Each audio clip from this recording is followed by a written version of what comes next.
You know, I know a lot of people think I've harped on this a lot, but quite honestly, you can't blame me or anybody else, for talking about it. I mean, when you go as far, or when you see a moment, and if you're the creative staff, you go as far as to do what they did in the best gift ever, especially with the scene where Spike sang his part of the closing song to Rarity. And then you have the little details in there of the stars in her eyes, which basically, for anybody that's a fan, anybody that knows anything about romance or being a romantic, especially in stories like this, usually indicates that there's something more there now than just friendship. And the wording to Spike's portion of the song was, yeah, he was basically singing he was basically serenading a Rarity. He was singing her a Christmas heartwarming Eve, a heartwarming love song, expressing how he truly feels about her. That goes basically saying that, hey, Rarity, how I feel about you is something that's more than just friendship. So, yeah, I mean, I know a lot of people a lot of people get on me and others about continuously harping on it and thinking, oh, they're going to do something in season 9.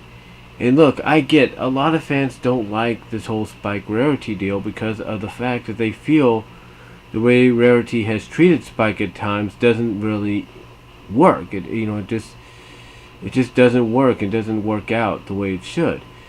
But then here's the question.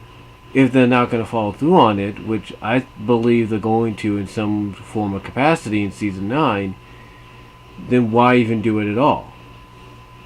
That's the question. Why even give us that moment at all if you're not planning to follow through on it? And I think they are. Again, I think, as I've mentioned before, I think we're going to get moments in season 9 where you might have a cheek nuzzling between the two. You might have nose rubbing, you might have a little pecks on the cheek, and maybe, as one fan pointed out in the comment section of one of my videos, you might even have a full-on kiss on the lips between the two at the series end, if season 9 is the end of the series.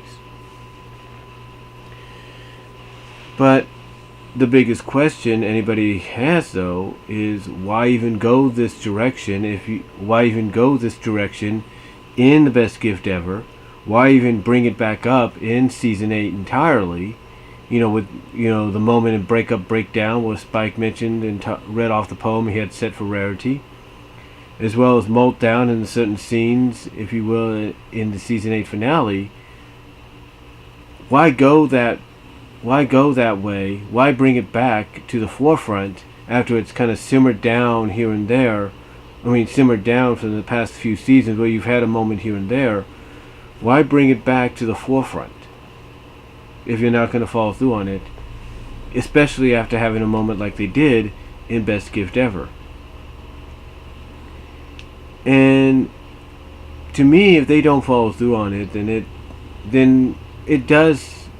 I'll put it this way: if they did this but they don't follow through on it, it basically means they only did it as part of the special, or episode, as some people look at it, or episode 0 of season 9, as some fans look at it. They did it as a bit of a way to thank the fans, because they know fans are out there that want to see this occur. They want to see Spike and Rarity together, so they did that scene as a bit of a thank you. And if they don't follow up on it, then that's the only reason they did it, as a thank you to the fans, because they, like I said, they know there's a majority of the fan base that want to see Spike and Rarity together. They want to see it happen.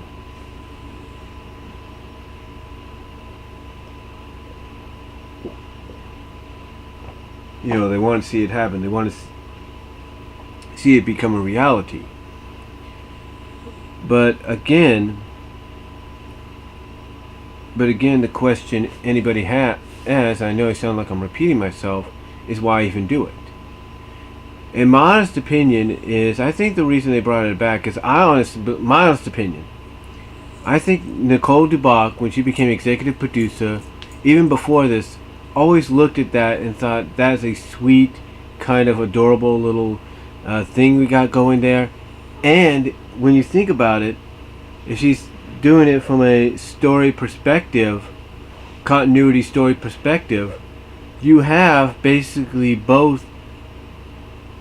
You basically have a scenario here to where Spike wants to be Rarity's knight in shining armor, and Rarity is constantly looking for that knight in shining armor, and yet here he is right in front of her, and that I'm thinking obviously that's probably why Nicole did it. I'm thinking that's why they gave the okay for Michael Vogel to write that scene in Best Gift Ever. I think honestly Nicole and Josh, and along with Michael Vogel, realized, hey, wait a minute, one of the sub arcs or story arcs of the entire series is Rarity is the only one that's really into romance, and she's always looking for this knight in shining armor. Why not just follow through on it and say, hey, here he is. He's been in front of you the whole time. In fact, even Josh Scorcher brought this up in his Rainbow Falls review, when he mentioned that Rainbow Dash had another flyer that could take the place of either Fluttershy or Bulk Biceps, and she's right there in Twilight, who just gained her wings as recently as that season or the season before. So the same scenario, the same kind of situation could be looked at here. Rarity's always looking for that knight in shining armor or that Prince Charming, and yet he's been right in front of her this whole time. And I think that's why honestly, they brought it back. I think they're realizing that because one of the things that a lot of people have said about season 8, and I'm almost sure this is true, that season 8 has been very consistent it's been very consistent on relying on continuity callbacks. Because basically there's not an episode in season 8 that didn't have like a continuity callback to seasons before, if not seasons way back before, like the beginning. So I think that's why they brought Spike's feelings for Rarity back to the forefront. Because it's like, where's the consistency? Not the consistency, but they're probably wondering, okay, what happened to his feelings? Like, they know it's there. They've had the moments throughout the season, so it's kind of simmered off a little bit. But they're like, okay, it's simmered down a little bit, it's simmered off a bit, but we know it's still there. So why not we use season 8 to bring it back to the forefront? Especially if they were going to do what they did with Spike and Meltdown.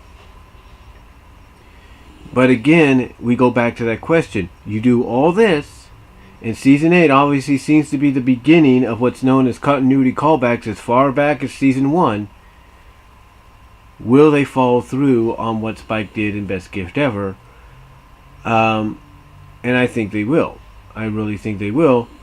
But again, people are going to ask, why do it if you don't follow through on it?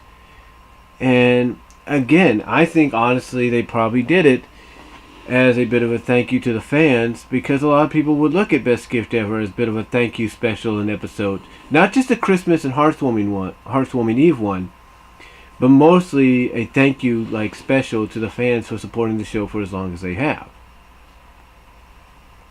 So again, the question comes up. Will they follow through in season 9? And I think they will. Because if they don't, then okay, fine. It was a bit of a thank you. Because there's a lot of fans that want to see it happen. But I think they're going to follow through somehow. I don't know how they're going to. I mean, honestly, I kind of have an idea. Like I said, I think you're going to get moments throughout the season when you'll have a little bit of cheek nuzzling between the two, nose rubbing, maybe a peck here and there on the cheek between the two, and you might have a full-on kiss on the lips towards the end. So that's what I'm guessing. Again, I could be wrong about it, but I look at the fact that they brought back the Spike Rarity deal in season 8 because it's a callback to something that has been around, like I said, even though it's been kind of tapered off or simmered down a bit. They just they decided that they were gonna. They decided. I mean, my honest opinion is I think they brought it back because one, they know fans want to see it. They want to have some kind of closure to it. And I think Nicole Dubach and Josh Haber and Michael Vogel realized that the best closure is to have something happen between the two that enables both to get the best of what they want. Both get what they've been wanting. And, that's for Rarity, that's like a knight in shining armor, Prince Charming. And that's Spike finally achieving his goal of being loved by someone besides Twilight. Who's like his sister / guardian / mother. A mother-like figure. So there you go. I'm assuming. I'm assuming that. I'm assuming, in my opinion, that's probably why they did it. And again, of course, you take a look at season 8. Season 8 is known as the season of diversity and accepting those for who and what they are. And I'm guessing from a continuity standpoint, Nicole and Josh and Michael realized, hey, what characters have exemplified that since the beginning? There you go. But the question still remains, will they follow through on it in season 9? I think they will. I've mentioned this many times in videos before. I think they will. And if they don't, then again, it was just a way. The moment was just a way to thank the fans. But again, think about it this way: why bring it back if you're not going to follow through on it? And why even have that moment in the best gift ever if you're not going to follow through on it? That's all I'm going to really say, guys. Let me know what you all think down below. Comment if you like. I'll talk to y'all later.